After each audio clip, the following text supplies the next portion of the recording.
Orang Oekam dengan orang beda agama tuh begini, bakawan boleh, bakawin tidak boleh.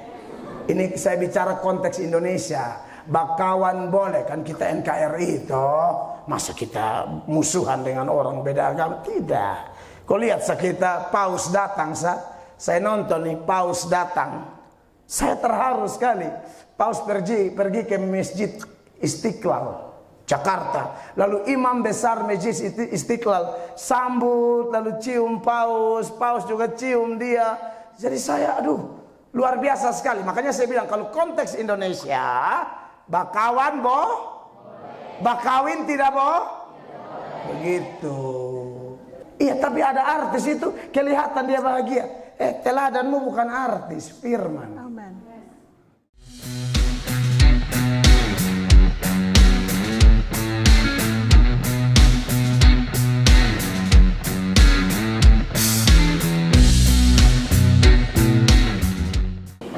Puji Tuhan, shalom. Saya mengucap syukur malam ini saya ada di tengah Bapak Ibu jemaat semua untuk bisa berbagi berkat. Ini pasti karena anugerah Tuhan semata-mata. Amin. Ya, jadi Bapak Gembala dan Ibu sudah coba menghubungi saya dari sebelum corona. Berarti tahun berapa itu? 2020 mungkin ya. Tapi ternyata 2024 baru Tuhan kasih waktu terbaik buat kita untuk bisa ketemu dan saling menguatkan.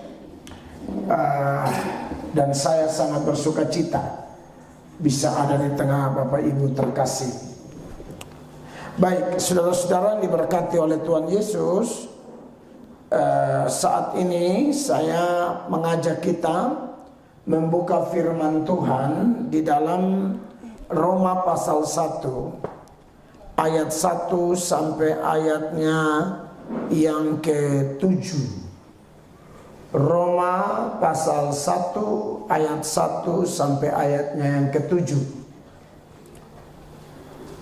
Saudara perhatikan firman Tuhan yang ada di layar. Nanti kita baca bergantian ya. Saya lebih dahulu ayat 1 dari Paulus, hamba Kristus Yesus yang dipanggil menjadi rasul dan dikuduskan untuk memberitakan Injil Allah. Ayat 2 jemaat 23. Injil itu telah dijanjikannya sebelumnya dengan perantaraan nabi-nabinya dalam kitab-kitab suci.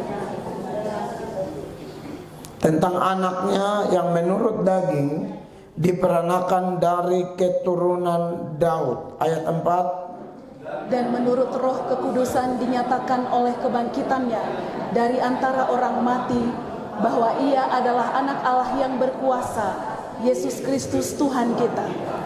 Dengan perantaraannya kami menerima kasih karunia dan jabatan rasul untuk semua bangsa. Mikrofon mungkin kasih kecil sedikit Bapak. Dengan perantaraannya, ya begini lebih enak.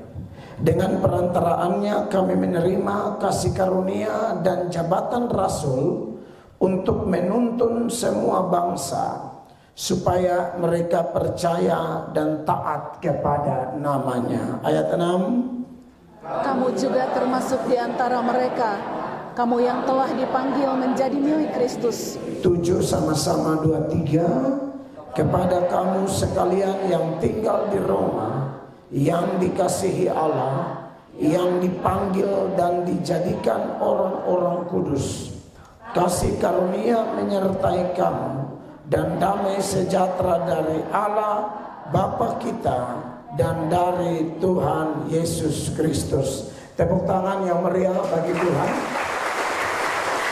Bapak Ibu yang dikasihi oleh Tuhan Yesus Kristus, tema kita dalam KKR semalam ini adalah Oekam bagi Kristus. Kalau kami dengar-dengar tentang Oekam di Kupang sana, bahkan di luar Kupang, orang suka tanya-tanya kepada saya, Pak, katanya di OEKAM itu banyak orang Kristen tinggalkan Kristus ya. Begitu. Mungkin karena mereka dengar-dengar, oh ada orang Timor beragama Kristen, kira-kira begitu. Entah dengan alasan apa, tinggalkan Kristus, katanya begitu. Nah, untuk tahu persis keadaan itu, harusnya orang OEKAM sendiri yang memberi kesaksian.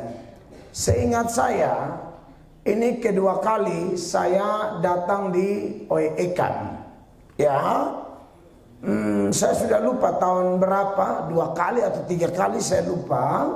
Tetapi sejauh ini memang cerita kurang lebih begitu.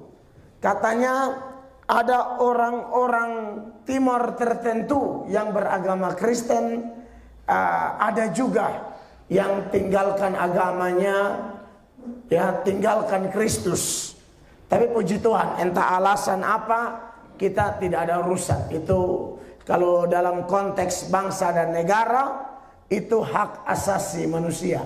Ya toh? Di bangsa kita mengatur kebebasan warga negara, Kesatuan Republik Indonesia memilih agama dan kepercayaannya masing-masing.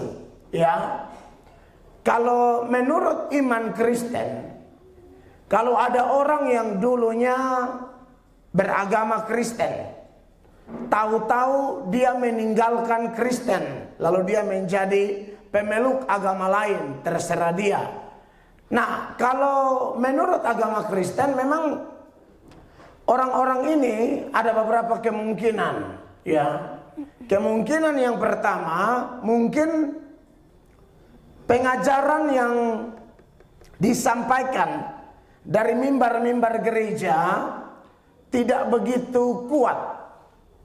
Doktrinnya tidak begitu kuat, sehingga orang dengan mudah diombang-ambingkan oleh pengajaran-pengajaran yang lain, sehingga kemudian dia menjadi pindah agama. Makanya kalau Bapak Ibu perhatikan beberapa ayat, misalnya di dalam surat Efesus pasalnya yang keempat. Di dalam surat Efesus itu, kenapa Tuhan izinkan ada pengajar, ada gembala, ada rasul, bahkan ada nabi? Itu tujuannya adalah supaya untuk mengajar jemaat, memperlengkapi jemaat, supaya jemaat itu punya pemahaman yang benar, dan dengan demikian tidak mudah diombang-ambingkan. Ya, mari kita lihat satu data di dalam Efesus pasal 4 mulai ayat 11. Ayat 11 dia bilang begini sebagai pembanding buat kita, ya. Dikatakan demikian. Dan ialah yang memberikan baik rasul-rasul maupun nabi-nabi, baik pemberita-pemberita Injil maupun gembala-gembala dan pengajar-pengajar. Untuk apa? Ayat 12. Untuk memperlengkapi orang-orang kudus bagi pekerjaan pelayanan, bagi pembangunan tubuh Kristus. 13. Sampai kita semua telah mencapai kesatuan iman dan pengetahuan yang benar tentang anak Allah, kedewasaan penuh dan tingkat pertumbuhan yang sesuai dengan kepenuhan Kristus. 14. Sehingga kita bukan lagi anak-anak yang diombang-ambingkan oleh rupa-rupa angin pengajaran, oleh permainan palsu manusia dalam kelicikan mereka yang menyesatkan. Iya, jadi tujuan Tuhan tempatkan nabi, rasul, gembala, pengajar, pengkhotbah, itu tujuan yang paling pertama yaitu untuk mengajar supaya orang Kristen teguh. Amin. Karena saya ketemu banyak orang yang memang pindah agama tuh bukan karena tidak ada mujizat. Mujizat gampang lah, itu mujizat. Setan juga bisa bikin mujizat. Jadi kalau ada orang yang terpengaruh hanya sekedar mujizat, aduh. Bahkan kadang-kadang ada alat setan bikin mujizat, ujung-ujungnya tipu orang. Saudara jangan pikir ini setan tidak bisa bikin mujizat. Kadang-kadang Tuhan izinkan bukan Tuhan yang utus. Tuhan izinkan ada orang-orang yang sebenarnya dipakai setan, bisa bikin mujizat. Dia tahu bahwa kalau bikin mujizat, nanti orang-orang tuh gampang tertarik. Nanti sudah tertarik, baru dia ajar melalui ajakan-ajakannya. Ada Allah lain, ada Tuhan lain. Makanya kalau Bapak Mama bandingkan dengan Ulangan pasal 13, ya. Ulangan pasal 13 mulai ayat 1. Itu ayat bilang begini, ada keterangan menarik di sana. Apabila di tengah-tengahmu muncul seorang nabi atau seorang pemimpin, dan ia memberitahukan kepadamu suatu tanda atau mujizat. Ya, jadi ini bukan pemimpi biasa, ini dapat penglihatan. Dia bilang nanti ada mujizat. Bukan bilang ada mujizat lalu tidak terjadi. Terjadi. Nah ini yang berat. Jangan kaget tuh. Musa, Tuhan utus, taruh tongkat jadi ular. Firaun tidak kaget, biasa saja. Firaun panggil dia punya anak buah, suruh taruh tongkat jadi ular juga. Apa yang mengagetkan? Biasa saja. Setan juga bisa bikin mujizat. Saya belum pernah dengar pendeta terbang. Selain Henok dan Elia ya diangkat hidup-hidup. Selain itu saya tidak pernah dengar pendeta terbang. Belum. Suanggi terbang banyak. Anda kata pendeta bisa terbang, oh Anda tidak usah repot. Kami terbang saja. Iya toh? Kita terbang dari, saya di Kupang di Sikumana perbatasan Patukoa. Terbang saja dari Patukoa, mendarat di Oeekam. Hanya masalahnya tidak bisa. Lalu saya tidak bilang setan lebih hebat dari Tuhan, bukan. Tuhan buktinya diangkat Henok toh, diangkat Nuh, itu bukan terbang lagi, terangkat ke surga. Kalau Suanggi kan terbang mah jatuh lagi kan. Pernah baca? Setan itu tidak mungkin lebih hebat dari Tuhan. Tapi maksud saya begini, Tuhan itu tidak mau anak-anaknya dikuatkan, imannya menjadi kuat hanya sekedar mujizat. Tuhan mau anak-anaknya tuh imannya kuat karena ajaran. Amen. Makanya kalau saudara berharap pendeta Mel Atok datang di OEK bikin mujizat, tidak. Kalau tanpa lain, orang tuli sembuh. Kalau saya datang saudara bisa tuli. Karena kalau saya khotbah ini keras. Iya kan? Jadi maksud saya adalah pengajaran itu penting. Karena kadang-kadang setan melihat ada kelompok orang tertentu yang katanya beriman, tapi maniak mujizat. Kita ini percaya mujizat, tapi kalau belajar Alkitab ada larangan menjadi maniak. Maniak itu kalau tidak ada mujizat dia rasa ke Tuhan tidak ada.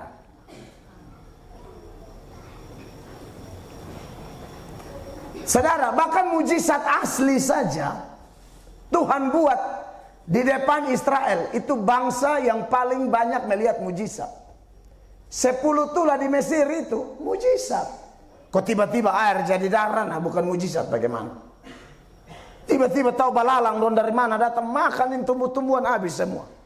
Lalat masuk nah, belum lagi ini hujan es dalam satu malam. Semua anak sulung, manusia maupun binatang, milik orang Mesir, mati dalam satu kaligus. Nah kalau bukan mujizat, apa itu mujizat? Saudara lihat, mereka lihat dengan mata kepala, laut terbelah menjadi dua, laut Kolsum, laut merah. Di sini bukan laut terbelah menjadi dua, banjir di Noel Mina, sana ada yang bisa lewat. Iya toh. Pernah pendeta siapa di Soe yang pernah bela banjir? Tidak ada, yang ada semua lari. Iya, itu artinya mujizat. Siang-siang panas nah, Tuhan kasih tiang awan. Di Israel itu kalau panas-panas betul, dingin-dingin betul. Malam dingin, tiang api. Mau apa? Aduh lapar, pengen makan daging. Burung puyuh datang, lu makan. Makan sampai muntah. Kepingin makan roti, hujan roti. Anda bayangkan, roti turun dari langit. Kurang mujizat apa? Tapi mama coba baca, cek. Itu orang-orang yang lihat mujizat dong bertobat. Tidak. Itu generasi Musa semua. Tuhan kasih mati semua di padang gurun. Yang masuk tanah Kanaan cuma generasi Yosua. Bahkan Musa pun tidak masuk. Dari situ ketahuan bahwa yang memiliki superioritas, keunggulan untuk mengubahkan seseorang, memantapkan iman seseorang, bukan mujizat, firman. Amen. Selain setan memang bisa bikin mujizat, bahkan mujizat asli pun, kalau orang yang datang hanya cari mujizat, dia tidak akan bertobat. Tidak akan. Makanya saya tidak anti dengan penglihatan. Tidak anti, asal betul. Tidak ada yang penglihatan susun betul. 5 paket calon bupati, dia dapat lihat semua menang. Lu bayangkan saya. Semua datang doa, dia bilang awan putih. Tidak ada satu pun yang dia bilang ular veo. Semua awan, semua cahaya. Kalau bosan lihat awan, dia bilang lampu mercusuar. Kebetsus, dengar ulang-ulang. Kalau bukan mercusuar, dia bilang bintang. Macam-macam. Saya tidak anti itu dong. Tapi saya mau kasih tahu ya, anak Tuhan sejati, ketong orang Timur, harus ingat ini, bahwa firman itu lebih berkuasa memantapkan iman orang. Amin. Orang kalau kuat dengan firman, tidak ada mujizat pun dia tidak mundur. Stefanus itu pengkhotbah, dipimpin Roh Kudus, hikmatnya luar biasa, berdebat, berkhotbah luar biasa. Saat dimana Stefanus sangat membutuhkan mujizat, justru Tuhan tidak bikin mujizat. Kapan Stefanus butuh mujizat? Saat dia mau dilempar itu. Itu saat dimana dia butuh mujizat. Minimal malaikat datang bikin buta itu orang pemata semua. Tidak, Tuhan tidak bikin. Tuhan izinkan dia dilempari dengan batu sampai mati. Jangan bilang Stefanus tidak punya iman. Tuhan hanya izinkan kisah nyata itu tertulis di kitab suci supaya orang Kristen belajar. Orang kalau kuat dengan firman, imannya bertumbuh gara-gara firman, mau hujan batu sekalipun, dia tetap pegang prinsip. Sekali Yesus, tetapi Yesus.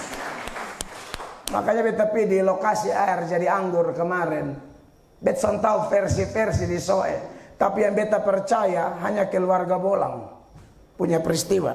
Itu yang asli, yang tahun 65, yang 26 September ada tim doa dari Gemit Maranatha Soe Majelis dong. Berdoa 1 minggu air jadi anggur. Itu baru benar. Tapi Pak Alex sebagai saksi mata, anak dari Bapak Bolang itu, kan ada waktu itu. Dia berumur 5 tahun setengah, dia mau masuk 6 tahun, mau SD. Jadi saksi mata, dia rasa itu air anggur. Itu 1 minggu air jadi anggur. Tapi Om Alex bilang apa? Setelah itu tidak ada lagi. Jadi saya tidak setuju orang datang keramatkan air ini. Itu keren. Kita percaya mujizat masih bisa terjadi. Tapi anak Tuhan yang sudah level imannya tinggi, dia bukan mainannya di mujizat lagi. Dia sudah mainannya begini. Mau ada kosonde prinsip ke Sadrak Mesak Abednego.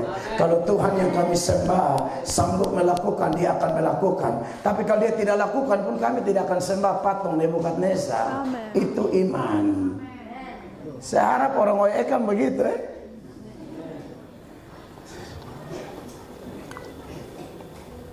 Saya ini orang karismatik. Dan saya hafal ayat banyak. Saya tahu trik karmana bikin gamatar orang di ibadah. Beta tahu dia pun teknik. Beta pemain Hanya semakin kesini kita semakin dituntut belajar baik-baik. Kita Kita fokus pada kebenaran, bukan emosi. Amin. Amin. Dan yang berikut yang tadi saya contohkan di Ulangan 13 itu. Itu orang, setan hamba, bisa bikin mujizat, Bapak Mama. Dia bisa bikin. Dan mujizatnya terjadi. Lanjut, ayat 2. Perhatikan. Dan apabila tanda atau mujizat yang dikatakannya kepadamu itu terjadi. Terjadi. Lalu setelah terjadi, apa yang terjadi? Dan ia membujuk, mari kita mengikuti Allah lain yang tidak kau kenal, dan mari kita berbakti kepadanya. Anda lihat di situ. Mujizat terjadi, habis dia ajak kita bersembah Allah lain. Ingat, mujizat terjadi, bukan tidak terjadi. Makanya banyak itu pembuat mujizat yang terakhir ditolak Yesus itu. Yang di Matius 7 kau berseru, Tuhan, aku bernubuat demi namamu. Tuhan, aku bikin mujizat demi namamu. Bahkan ada hamba setan bikin mujizat pakai nama Yesus. Kalau mereka hamba asli, tidak mungkin mereka ditolak. Karena Yesus itu satu kali pilih orang, dia tidak akan lepas lagi. Tapi kepada orang-orang yang bikin mujizat demi namanya, usir setan demi namanya, bernubuat demi namanya, yang ujung-ujungnya ditolak. Dalam ayat-ayat itu Tuhan bilang begini, aku tidak pernah mengenal kamu. Dia tidak bilang, dulu aku kenal kau karena kau majelis 2 periode. Tidak. Dulu aku kenal kau yang di OEKAM, yang panitia pembangunan toh. Tidak, itu ayat kan saudara pulang baca di Matius 7 ayat 21 sampai 23. Ya, saya tidak mau baca ke situ dulu, catat saja. Di ayat 23-nya itu Tuhan bilang, aku tidak pernah mengenal engkau. Tapi yang Tuhan tidak pernah kenal ini bernubuat dalam nama siapa? Namanya. Jadi banyak orang yang sebenarnya bukan orang pilihan, tapi seenak-enak saja pakai itu nama Yesus. Makanya kalau tema kita OEKAM milik Kristus, saya juga tidak tahu apakah semua orang OEKAM benar-benar milik Kristus. Atau minimal yang ikut KKR malam ini benar-benar milik Kristus atau tidak. Nanti waktu masih berjalan. Karena yang dicontohkan di Matius itu bukan pelayanan ringan. Bukan Tuhan aku kolektan demi namamu. Tidak. Bukan. Tuhan, aku panitia hari raya gerejawi. Bukan. Usir setan, bikin mujizat, bernubuat. Aduh, ini 3 pelayanan raksasa. Bukan Tuhan, aku angkat salon demi namamu. Itu terlalu ringan sebenarnya. Itu semua kalau orang bertobat lalu melakukan itu semuanya sama rata. Tapi ternyata kan orang dunia melihat kelas-kelas toh. Oh, ini lebih tinggi, ini lebih rendah, ini kelihatan, ini tidak kelihatan. Kalau Tuhan tidak ada begitu. Buat anak Tuhan, kau mau pelayanan apa saja, Tuhan punya pujian tetap sama. Sungguh baik perbuatanmu, hambaku yang setia. Itu aja. Tidak ada pendeta pimpin 50.000 orang, lalu Tuhan di akhir zaman Tuhan Yesus bilang, wow banyak sekali jemaatmu. Tidak ada itu. Tidak ada Tuhan sambut orang, wow sedikit sekali jemaatmu. Tidak ada. Tidak ada Tuhan pernah puji jumlah. Jadi Bapak Gembala don't tahu sekecil hati, setia aja. Tuhan lihat setianya bukan jumlahnya. Jumlah banyak-banyak tapi iblis masuk neraka. Gak usah terlalu mimpi jadi besar-besar. Tuhan percayakan apa garap. Amin. Orang yang mengerti pujian Allah, dia akan melayani mana-mana saya mainkan. Karena saya tahu Tuhanku tidak pernah puji. Banyak sekali hasilmu, tidak ada. Baca itu perumpamaan talenta itu, tidak ada. Pujian yang 2 talenta jadi 4, 5 talenta jadi 10. Pujiannya sama. Baik sekali perbuatanmu. Mau pendeta yang berkhotbah berapi-api ya, sampai berkeringat, sampai mungkin sakit-sakitan karena pelayanan, atau mereka yang hanya tim konsumsi, yang bale, bawa papaya dan jantung pisang. tapi sepenuh hati. Pujiannya sama. Baik sekali perbuatanmu. Sebab ini ibu, kalau dia menyanyi, malaikat menangis. Maksudnya suara miring. Dia cocok menyanyi, dia cocok tumis sayur. Tumis sayurnya siapa yang makan? Pendeta. Pendeta makan berapa kali? 3 kali tambah. Saudara pikir itu bukan pelayanan? Amin? Luar biasa itu. Baik sekali perbuatanmu. Banyak kan yang haus panggung.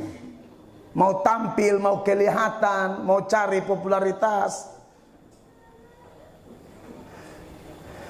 Saya tidak cari terkenal, Bapak Mama. Saya ini hanya karena dulu YouTube saya yang sekarang pengikutnya per hari ini, khotbah ini disampaikan 540.000 orang pengikut. Itu YouTube bukan saya sengaja bikin cari terkenal, tidak ada di otak saya cari terkenal. Itu karena seorang mantan Kristen nama Yahya Waloni yang dulu katanya pendeta, tahu bukan pendeta, memang dia di sekolah teologi ya. Lalu dia jadi ustadz. Dia jadi ustadz, bukan dia belajar Al-Quran sungguh-sungguh, namanya dia punya hak toh. Dia pi otak-atik Alkitab. Nah coba otak-atik lebih benar baik, salah semua. Orang kirim dia pun video pi beta spanning. Itu awal ceritanya, beta emosi, beta marah, dan beta anggap setelah belajar Alkitab itu marah kudus. Oh ya, Tuhan Yesus obrak-abrik bait Allah tuh marah loh. Itu marah kudus. Itu dia bilang marah kudus, bukan marah benar lah, marah kudus. Ada marah tuh yang kudus. Roh Kudus bisa bikin orang marah tidak? Bagian lama kau belum baca, kasih tunjuk dulu. 1 Samuel pasal 11 ayat 6. Ini ada perlakuan tidak adil terhadap orang-orang Yabes Gilead. Aduh, Saul marah. Jadi dia marah gara-gara apa? Gara-gara ketidakadilan. Dan penyebab dia marah, roh memang pimpin dia untuk memarahi sebuah ketidakadilan. Jadi kalau otak-atik kitab suci saya secara tidak adil, secara tidak benar, roh akan pimpin saya marah. Maka saya cuci bermain saya Yahya waktu itu, dan kelihatan dia bisa tidur. Iya, itu terbukti dari dia buat tanggapan juga. Itu si Atok itu, gitu. Lah, baik, lu bisa tidur. Tapi bagian lama lu bikin resah banyak orang Kristen. Ya, ternyata kita mainkan sekali, lu pusing juga. Dan akhirnya kita juga berdoa buat Yahya. Toh kalau Kristen tuh marah mah berdoa. Bukan marah malah bukan. Kan ada yang marah sampai Desember, padahal Oktober disumati. Suruh damai di nanti Natal sah. Pertengahan Oktober. Tuhan cabut ame. Kalau suruh badamai sekarang damai jemi. Natal. Bapak yakin sampai Natal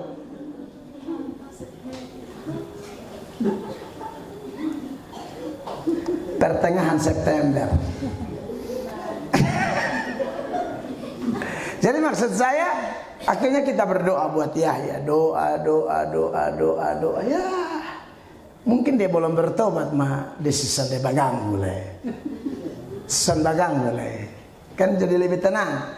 Setelah dia di penjara, waktu dia masuk penjara, orang Kristen datang, orang Kristen yang di penjara datang, ini sambut dia, ajak bicara, dia sedih di situ.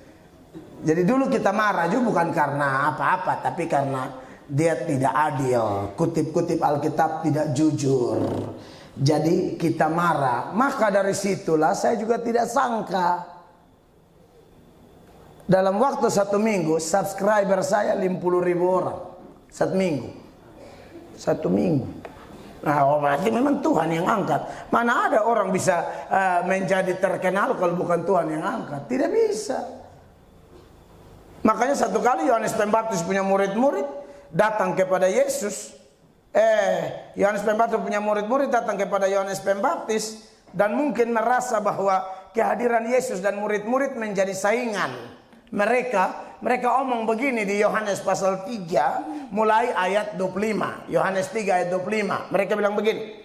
Maka timbullah perselisihan di antara murid-murid Yohanes dengan seorang Yahudi tentang penyucian. Terus Lalu mereka datang kepada Yohanes dan berkata kepadanya, Rabi, orang yang bersama dengan engkau di seberang sungai Yordan, dan yang tentang dia engkau telah memberi kesaksian, dia membaptis juga dan semua orang pergi kepadanya. itu maksudnya Yesus. Mereka bilang, wih, jadi seolah-olah kalau bahasa kita sekarang, wih, sekarang dong lebih terkenal dari guru.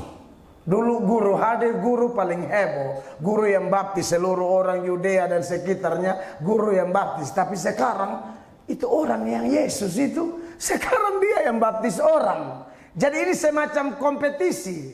Kadang-kadang pendeta juga ada yang begitu. Itu pendeta bukan hati hamba tapi hati bos.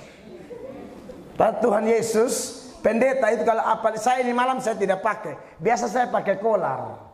Kolar itu latar belakangnya itu sebenarnya dari apa ya, kepuk begitu atau kekang ikat di binatang supaya helap mana dia iko. Pendeta pakai itu tuh supaya mengingatkan kita nih hamba. Tuhan bilang kanan kanan, Tuhan bilang kiri kiri. Yang pakai ini baru bikin diri kayak raja. Itu bisa mengerti arti kolar itu. Ya penjelasan garis besarnya begitu. Jadi akhirnya Yohanes ini memang luar biasa. Dia hamba luar biasa karena dia berkata, Yesus harus semakin besar dan aku harus semakin kecil. Dan Yohanes ini melalui ayat berikut yaitu ayat 27, dia memberikan solusi bagaimana caranya mengatasi dosa iri hati. Bacain ayat. Jawab Yohanes, tidak ada seorang pun yang dapat mengambil sesuatu bagi dirinya kalau tidak dikaruniakan kepadanya dari surga. Itu harusnya hamba Tuhan begitu. Amin. Tidak mungkin GBI menjadi besar kalau tidak dikaruniakan dari surga. Tidak mungkin GSJA menjadi besar kalau tidak dikaruniakan dari surga. Tidak mungkin Gemit menjadi besar kalau tidak dikaruniakan dari surga. Jadi kalau sinode kita menjadi besar, semakinlah rendah hati. Amin. Kalau sinode orang lain atau gereja orang lain atau pelayanan orang lain semakin besar, Anda harus ingat ayat ini. Kalau Anda protes, itu sama dengan protes Tuhan Allah. Kalau tetanggamu nanti lebih kaya dari kita, jangan marah. Kotong kawan SD sama-sama mah. Kan begitu. Dulu sama-sama SD, sama-sama naik pohon, san bisa turun sama-sama. Iya kan? Sekarang, dia punya anak satu di Jakarta, anak satu di Brasil. Kemarin kita pindah Baun, anak satu di Brasil, satu nikah Rembule. Mama Gemit, anak pendeta GBI, anak empat. Satu pendeta GBI, satu pendeta GSJA, tahu satu pendeta Pantekosta. Jadi dia mama kasih dong Tuhan pakai di sana mau ke mana. Waktu saya omong lagi ketua majelis Gemit ada di situ lagi. Mam Tuhan bilang, kau mau ke mana? Kau Tuhan. Nah ini ibu-ibu pendeta cuma ngerti. Oh tidak mungkin seseorang mengambil sesuatu bagi dirinya kalau tidak dikaruniakan kepadanya dari mana? Bet lewat, bet lihat baliho ada tergantung. Amin. Bet harap bapak-bapak pendeta di sini jangan main politik praktis, Mengerti kau bet maksud? Doakan semua 5 paket ini. Tadi sebelum datang sini bet ketemu satu pendeta. Lalu cerita-cerita lah, karena pendeta A dan pendeta B ini hubungan tidak bagus di satu kota di NTT ini. Ternyata gara-gara politik. Yang satu pilih A, yang satu pilih B. Ternyata B kalah, A menang. B hapus A pun nomor. Bosong pendeta kenapa otak begini?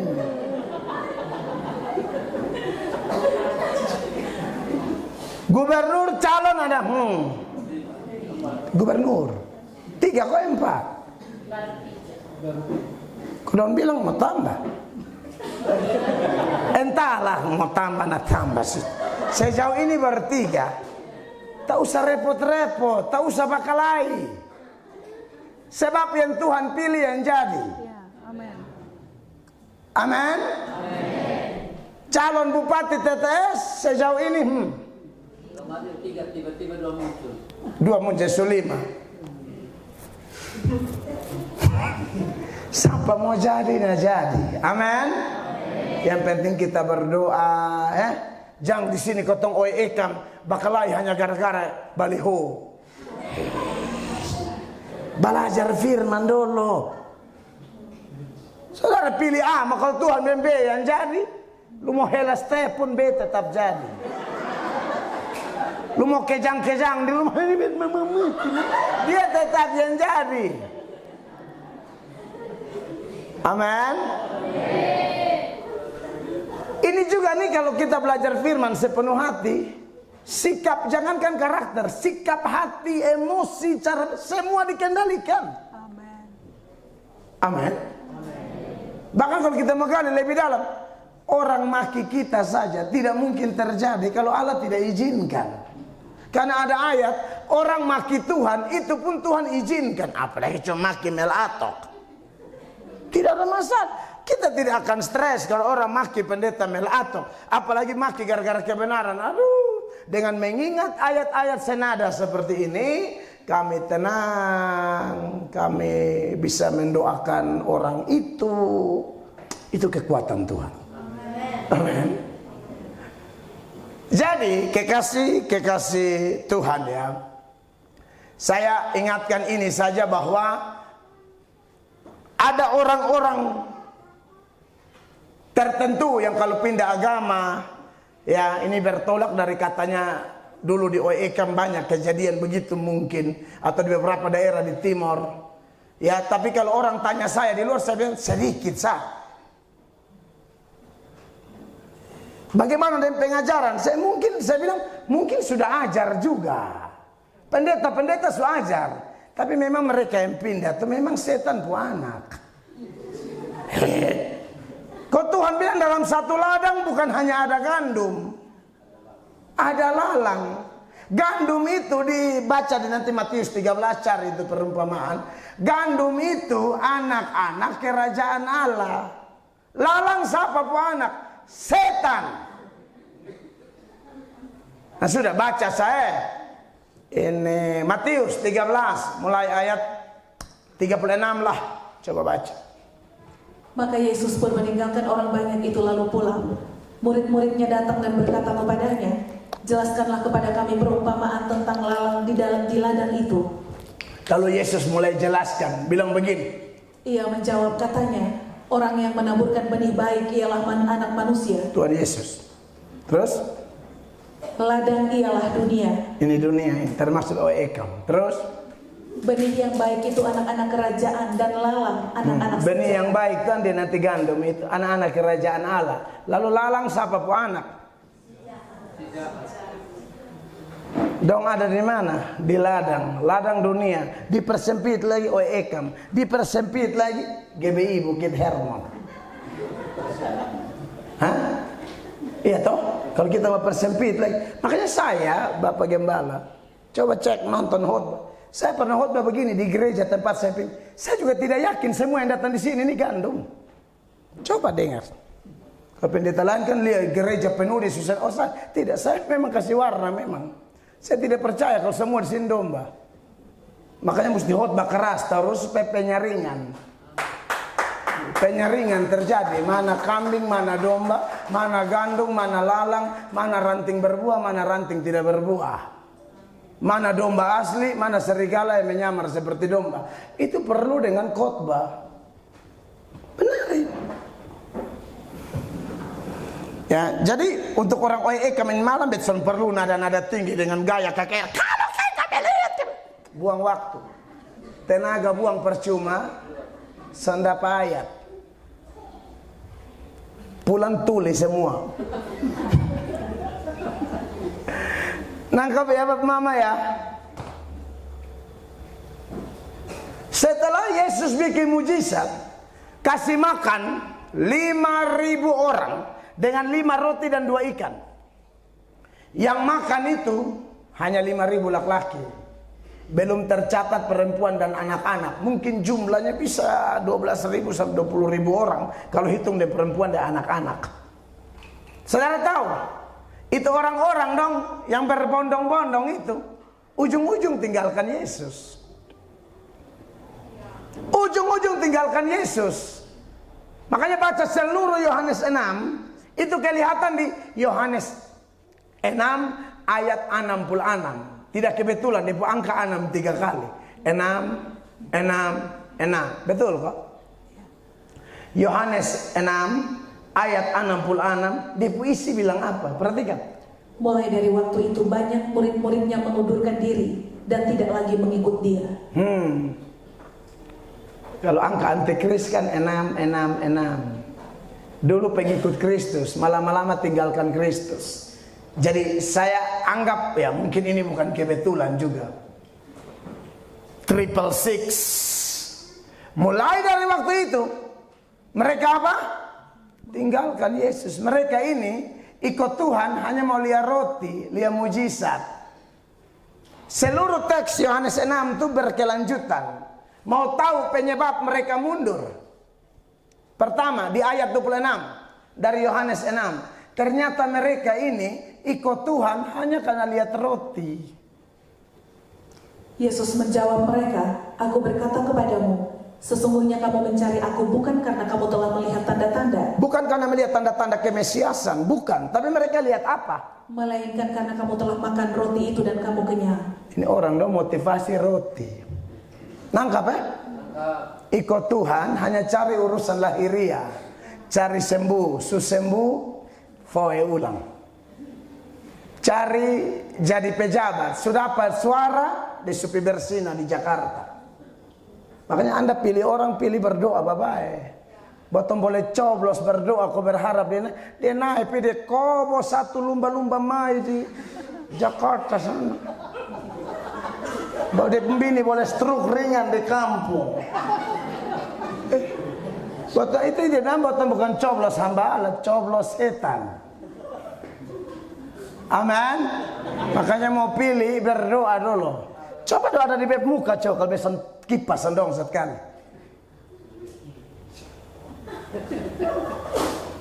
Kantor Bupati Soe itu sudah tahu. Undang baru sih. Makanya pesan mau kasih keluar di sini semua kan bet lihat sana ada pejabat. Jadi orang menganggap beta ini musuh pejabat. Tidak. Ini berdasarkan track record, sejarah, fakta di lapangan. Memang begitu. Dulu masih susah cari suara. Dapat dia orang semua dia pun tondo sama kayak mau gargaji pohon jat. Sensor.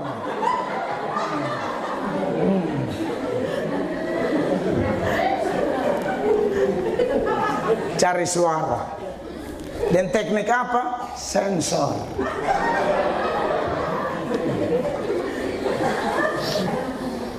Beta jo orang timur nah. Beta bukan bule, muka begini bule kan fitnah toh. Beta timur nah. Dia beta tahu jurus. Malia nanti sejadi, dia jalan. Kancing bagian atas dia buka semua. Kas tunjuk dia pun kebun marungga itu.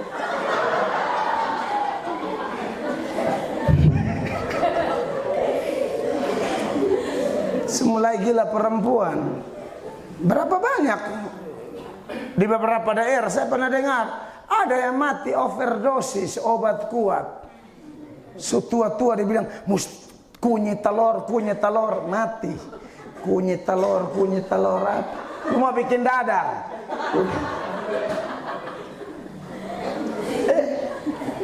Tambah tua tambah mas nanaok. Dulu gergaji, dia mau pergi gergaji dan telur kunyit mati. Mati di kamar hotel. Ada perempuan di dalam. Polisi interogasi itu perempuan, kamu bikin apa kok ini Pak mati? Itu perempuan, saya belum ngapa-ngapain. Bab tua mati sendiri. Nah mau ke mana coba? Saya belum ngapa-ngapain. Kita ada bercerita, ini dia mati. Minum telur lah.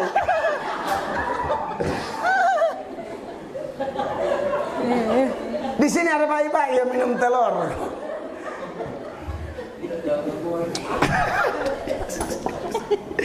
Jadi begini maksud saya.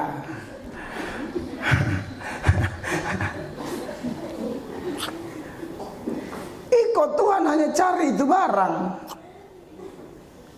Ini saya ini jujur saja, ini karena saya datang di OEKAM jadi beta sebenarnya beta emosi kalau omong topik-topik begini. Beda di suasana kalau di Kota Soe, Kota Kupang, apalagi di muka pejabat, beda. Bepung urat lebih berdiri. Kalau ini beta pernah lihat wajah-wajah tidak ada. Tidak ada yang mengaku juga. Tidak, ini saya lihat bersih. Mercusuar semua ini. Awan kemuliaan semua. Saya belum lihat ada noda dan dosa. Mungkin kalau baru pertama tambah lagi, saya juga tidak ada karunia penglihatan toh. Ya bet lihat ke cahaya semua. Atau mengkali pengaruh neon. Ini berapa watt Pak? Berapa watt? Oh pantas kok cahaya. Bapak Mama, maksud saya dengan menyampaikan ini, tidak boleh ada kita di ruangan ini atau yang dengar khotbah ini jadi orang ikut Tuhan hanya kepentingan pribadi. Bapak Mama, kami tidak berlebihan. Dengan Bapak Mama lihat kami dari Kupang hadir, Bapak Mama sudah tahu ini tidak ada kepentingan pribadi di sini. Kok saya caleg? Atau beta siapa pun tim sukses? Tidak ada. Justru saya datang serukan lagi. Pilihan boleh berbeda, persaudaraan tetap kuat. Amin. Kita tidak boleh diadu domba dengan ke orang-orang lain. Baru pilihan beda sedikit. Sonde mau bawa omong padahal satu gereja. Bahkan yang tadi saya contohkan pendeta sampai hapus nomor. Pendeta. Curiga dia melayani Kristus. Iya, kalau saya tipe model begitu, saya tidak khotbah keras di depan pejabat dong. Cicak menyau. Masih ingat orang tua dulu, kalau orang ngomong kok cicak menyau tuh lu tahu. Tapi di sini yang terlalu banyak cicak, jadi kemungkinan dia menyau selalu ya.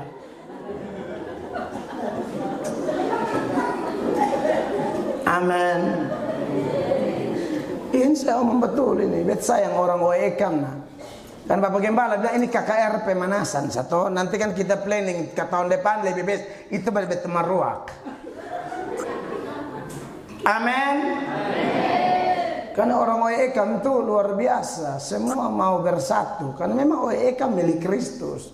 Saudara mau GMIT kah, GBI kah, GPDI kah, GSJA, Sinode apakah sudah. Itu di bumi perlu berorganisasi supaya teratur. Supaya kalau mati aja baku rampas mayat.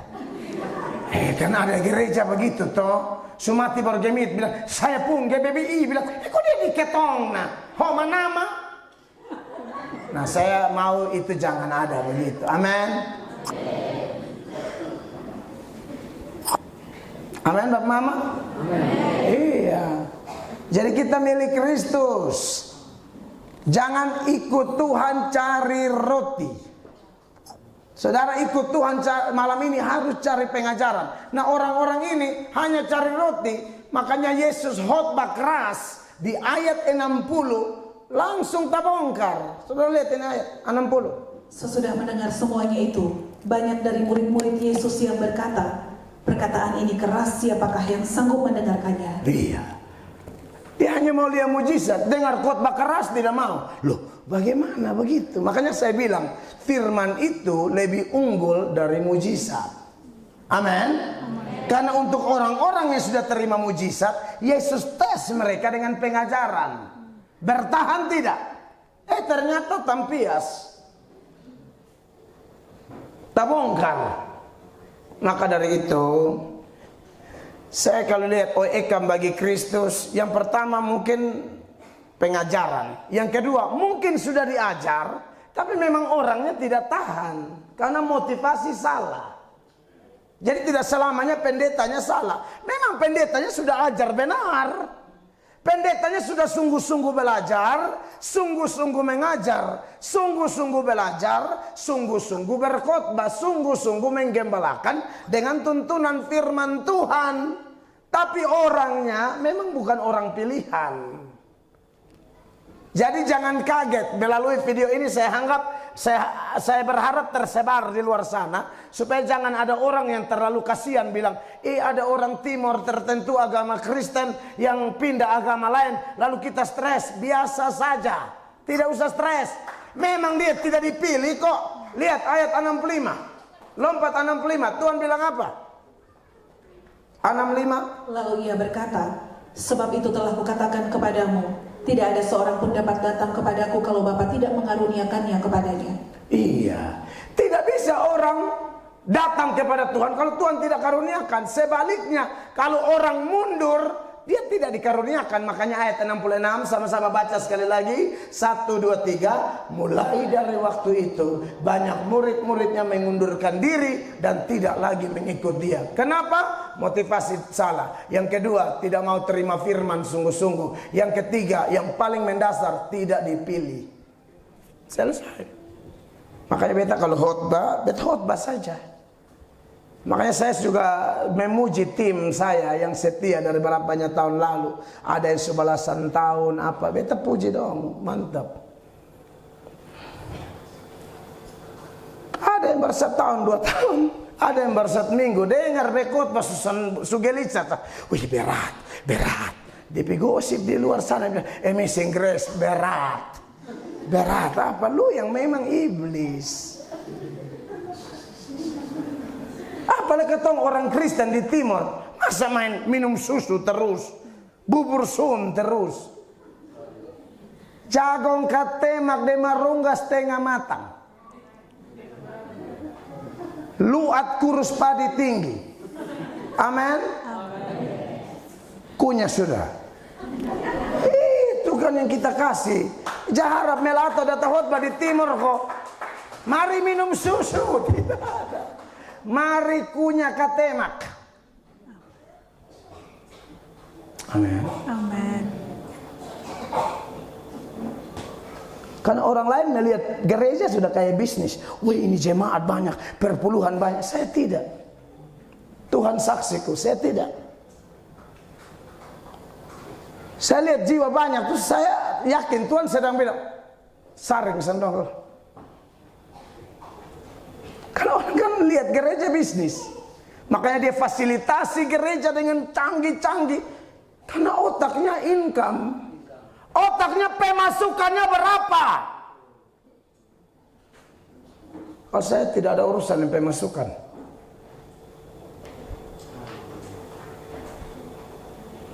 Makanya kita keliling desa ini kita menabur, bukan mengambil. Dari malam dia habis KKR di sana. Pendeta kasih beta kolektif, kasih kembali, kasih di gereja yang butuh. Tuhan suka sekatendoi, makanya Tuhan suruh keliling, menabur, Allah kaya.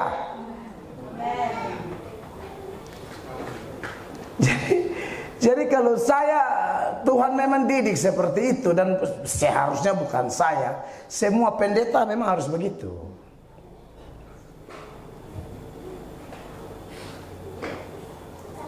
Khotbah jujur-jujur saja dan jadi jemaat. Jangan jadi jemaat model begini. Dengar khotbah langsung tampias.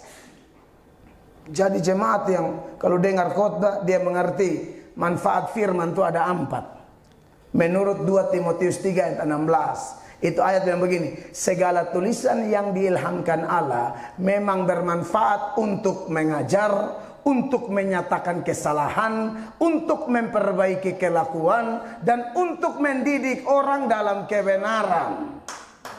Supaya apa? Ayat 17.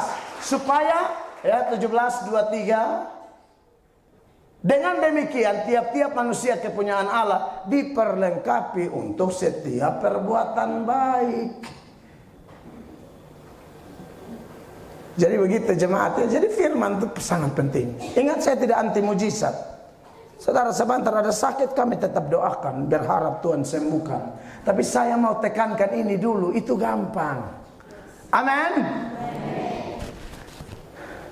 Sebab fenomena OEKAM bagi Kristus, aduh, saya lihat heboh sekali di luar. Tapi kita yang mengerti ini, dan saudara di luar sana yang nonton khotbah ini, saudara tahu saya sudah langsung datang di sekitar OEKAM nih. Biasa saja.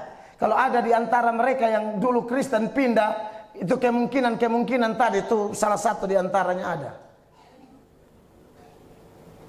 Tapi ada kemungkinan juga begini, saudara yang pindah, tapi lu mau kembali.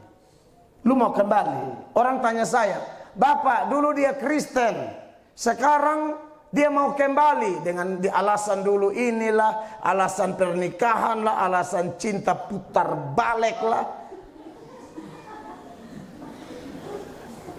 Dia dengar firman, dia dengar lagu Ambon, cinta beda agama. Lupu iman bukan dari lagu Ambon, firman Allah. Di gereja di sana menangis, maka lagu Ambon cinta beda agama, dia mana?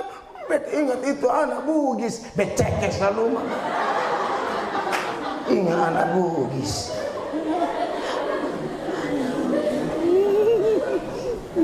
Dia bisa ingat sama Mahmud. Dia tahu Lazarus ada berdoa puasa antara mati dan hidup di GBI Bukit Hermon. Lazarus.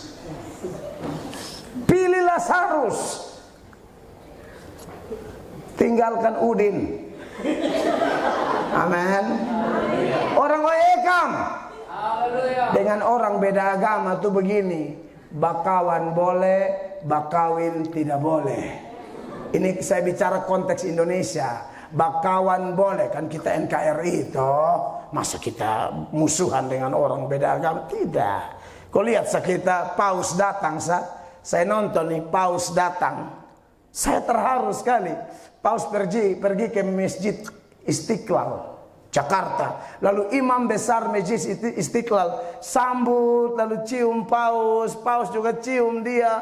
Jadi saya, luar biasa sekali. Makanya saya bilang, kalau konteks Indonesia, bakawan bakawin tidak begitu. Ya. Iya, tapi ada artis itu kelihatan dia bahagia. Teladanmu bukan artis, firman. Amen. Bukan artis, bukan sapa, pokoknya firman. Titik.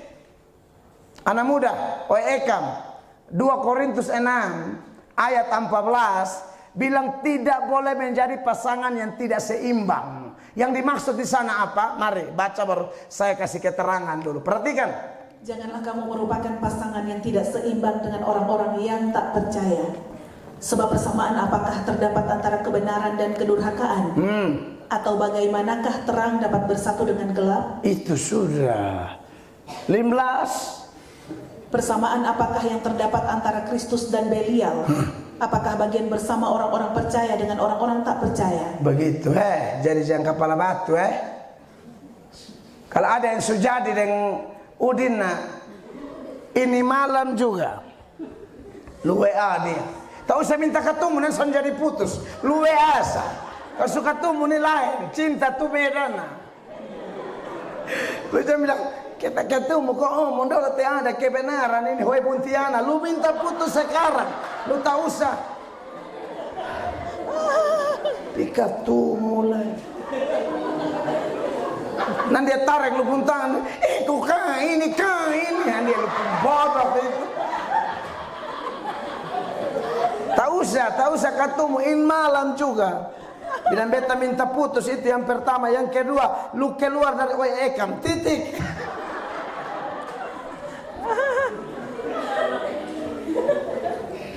Baca terus dulu kelanjutannya. Apakah hubungan bait Allah dengan berhala?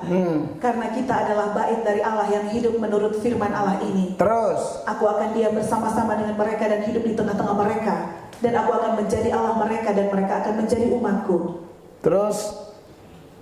Sebab itu keluarlah kamu dari antara mereka dan pisahkanlah dirimu dari mereka. Pisah tuh putus. Ini ayat suara ini. Pisahkan. Itu sama dengan putuskan. Sama toh. Lu jangan bilang ayat sana ada putus dan beda.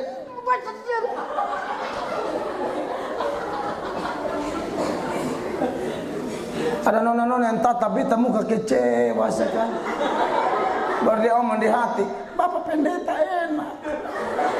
Mabet 7 tahun setengah, itu lu urusan. Tuhan suruh kasih putus, lu mau 7 tahun setengah, kok 8 tahun setengah, kok 9 tahun setengah. Putus!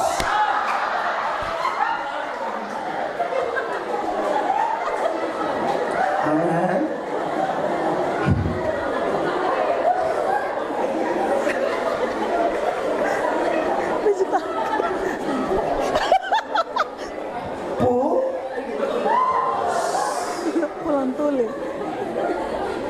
Tadi yang tangan harus sadar. Bet kan lihat ada yang tangan, bet curiga udin supega.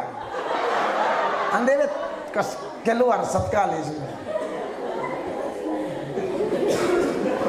Amin.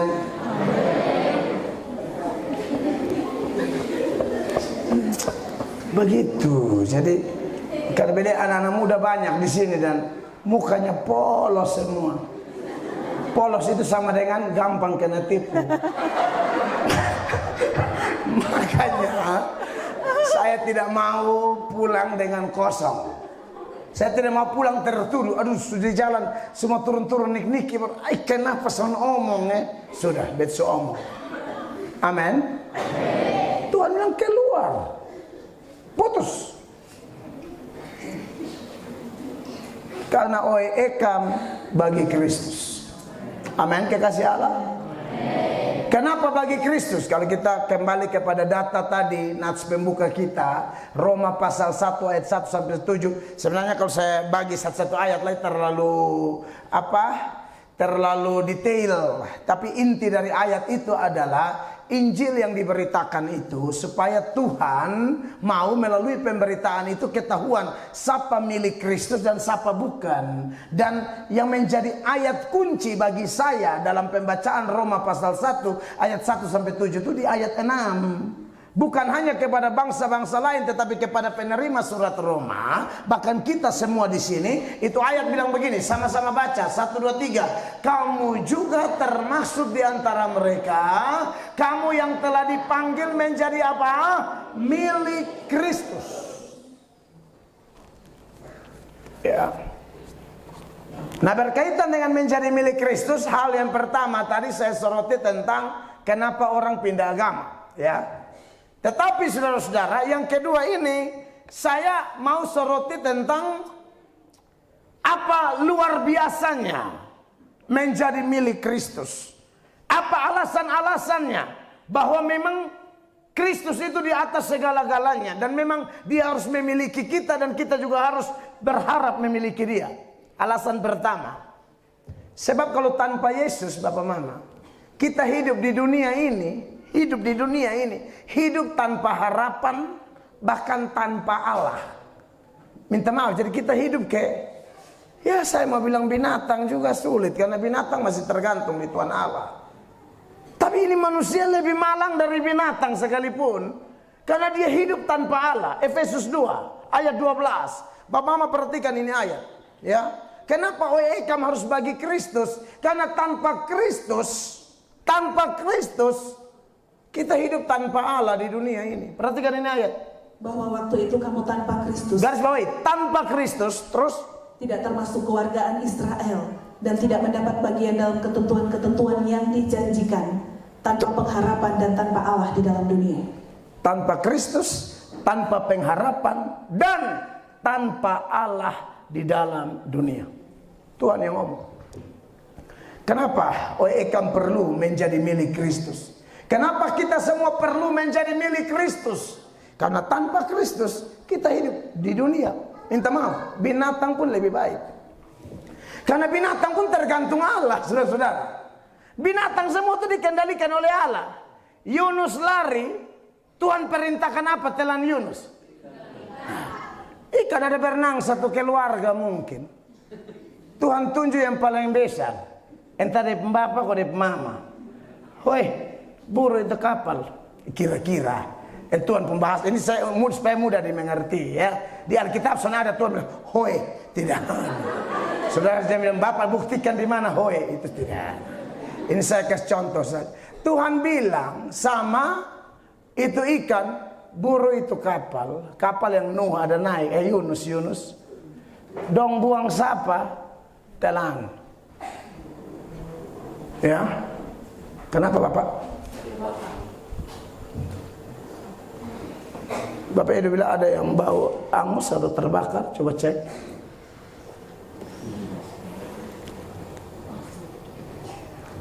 Coba cek. Kalau betul rasa apa-apa. Oke, lanjut ya biar satu orang. Perhatikan saya di sini. Bapak Ibu terkasih. Jadi ternyata kekasih Tuhan, Tuhan bisa kendalikan binatang, saya tergantung dengan Tuhan. Amin. Elia lapar. Siapa yang kirim roti dan daging? Burung gagak. Israel kepala batu, Tuhan utus apa kok dedek sendong di Bilangan 21? Ular. Mesir kepala batu, Tuhan hukum pakai apa? Belalang, nyamuk, lalat. Anda lihat. Binatang Tuhan kendalikan, tapi manusia tanpa Kristus, tanpa Allah, tidak ada harapan. Binatang lebih baik dari dia. Makanya kenapa tema ini waktu panitia tanya, tema apa Bapak? Oe ekam bagi Kristus. Amin. Kristus adalah satu-satunya jalan supaya orang bisa sampai kepada Bapa. Kalau tidak bisa. Jadi tidak ada Allah. Makanya saya bingung kalau ada orang pindah agama. Lu pindah agama mana? Tidak ada. Lu bisa ketemu Allah, itu tidak bisa. Hanya lewat Tuhan Yesus. Amin. Dan masih ada sejumlah ayat-ayat senada yang mengingatkan bahwa memang ketergantungan penuh hanya kepada Tuhan. Amin. Yesus itu dia bilang, aku keluar dari Bapa. Yohanes 8 ayat 42. Sudah perhatikan ini ayat. Yohanes 8 ayat 42. Kata Yesus kepada mereka, jikalau Allah adalah Bapamu, kamu akan mengasihi aku. Iya. Sebab aku keluar dan datang dari Allah. Aku keluar dan datang dari Allah. Yesus itu keluar dari Allah. Dia ada di dalam Allah. Yang keluar dari Allah itu pasti ilahi. Karena dia itu firman Allah. Yang keluar dari Allah, ya Allah. Amin. Dia tidak diciptakan. Dia keluar dari Allah. Makanya Yohanes 1 ayat 1 bilang apa? Pada mulanya adalah firman. Firman itu bersama-sama dengan Allah. Firman itu adalah Allah. Dia Allah. Kekasih Tuhan. Maka dari itu bersyukurlah kita memiliki Yesus, memiliki Allah. Karena memang dia Allah. Tidak ada yang lain. Ada kasih dia tenang keluar dari Allah, dia adalah Allah. Dan bukti bahwa dia Allah, dia menciptakan segala sesuatu, termasuk Anda dan saya ini. Tidak ada satu pun di antara kita yang bisa ada tanpa Kristus. Kita diciptakan oleh Yesus. Yohanes 1 ayat 3, ini tentang Yesus. Perhatikan Bapak Mama. Segala sesuatu dijadikan oleh dia, dan tanpa dia tidak ada sesuatu pun yang telah jadi dari segala yang telah dijadikan. Iya. Segala sesuatu dijadikan oleh dia. Yaitu penegasan secara positif. Tapi secara negatif dia bilang, dan tanpa dia tidak ada sesuatu pun yang telah jadi dari segala yang telah dijadikan. Artinya ini penegasan. Mau dari sisi positif kan negatif, semua tergantung dia. Dia Allah. Segala sesuatu jadikan oleh Dia. Tanpa Dia tidak ada sesuatu pun jadi. Termasuk Anda dan saya. Dia itu firman Allah. Tuhan ciptakan segala sesuatu pakai apa? Firman. Berfirmanlah Allah, jadi. Berfirmanlah Allah, jadi. Amin, kekasih Tuhan. Makanya kita bersyukur bahwa kita menjadi milik Kristus. Dan kalau kita menjadi milik Yesus, kita betul-betul akan melihat kepastian keselamatan. Kapanpun kita tutup mata di dunia ini, kita mati, kita pasti masuk surga. Karena Sang Pencipta, yaitu Yesus Kristus, Dia berkata, akulah kebangkitan dan hidup. Barang siapa percaya kepadaku, dia akan hidup sekalipun dia mati. Kenapa kita harus menjadi milik Kristus? Karena bagi milik Kristus, kematian adalah kehidupan. Mati, hidup. Jadi yang mati itu hanya tubuh saja. Amin. Kehidupan yang sesungguhnya itu di dalam. Waktu Adam dibentuk dari tanah liat, dari debu, tidak ada kehidupan sebelum Allah menghembuskan nafas ke dalam dirinya, baru ada hidup. Jadi hidup sesungguhnya yang di dalam nih, roh atau jiwa kita, itu tidak akan mati. Itu akan kekal. Tapi kekalnya ada dua. Ada kekal di neraka, ada kekal di sorga. Orang Eka mau kekal di mana? Percayalah Yesus sebagai Tuhan dan Juru Selamat. Maka kapanpun Tuhan panggil kita, kita pasti masuk surga. Kalau surga saja Dia siapkan bagi kita, apalagi sekitar mujizat lah, kebutuhan ini itu. Jangan takut, cari dahulu kerajaan Allah dan kebenarannya, maka semuanya ditambahkan kepada kita. Beri tepuk tangan yang meriah bagi Tuhan. Saya selesai, Tuhan dimuliakan. Mari kita berdiri bersama-sama.